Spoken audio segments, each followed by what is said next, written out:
Welcome back to movementprofessional.com. So today we're going to go over the 4 Ds of pressure therapy using in this case it's a battle star, but you can also do this with a foam roller for the front of the thigh or quadricep. So the first D is to desensitize to the pressure. In order to do that, we have to know what our initial guarding response is. So whenever we put pressure on our anatomy, there's going to usually be some type of withdrawal response away from that pressure. So when we put the pressure on the thigh in this case, the most common one is to keep the toes on the ground, and that just offloads the pressure a little bit.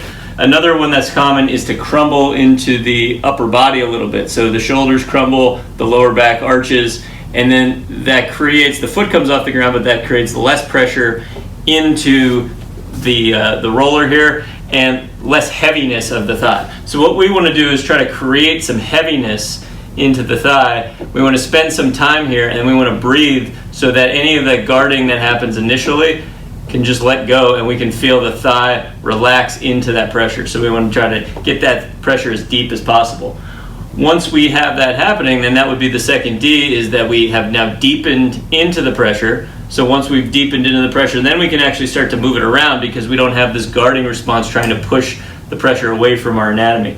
So once we get the movement there, then we can actually try to dissociate some joint action. So in this case, I want to bend my knee, so knee flexion, without arching the back, which is pretty common due to the attachment of the quadricep on the front of the pelvis. So oftentimes when I bend the knee, I'll get a stretch or a tension in the front of the thigh, which will pull my pelvis into extension. So I want to try to keep a good plank position here, keep the heaviness into the roller, and then bend the knee without losing any of that pelvic positioning. All right, so the pressure here gives me some feedback that I'm maintaining that positioning. So if I lose the pressure when I bend, that tells me I've arched my back, and that's quite common. So I want to maintain the same feeling of heaviness into the roller as I bend the knee. So that would be dissociating joint motion would be the third D. And then the last D is just to spend some time there, duration. So try to spend at least 2 minutes so that you can go through all of those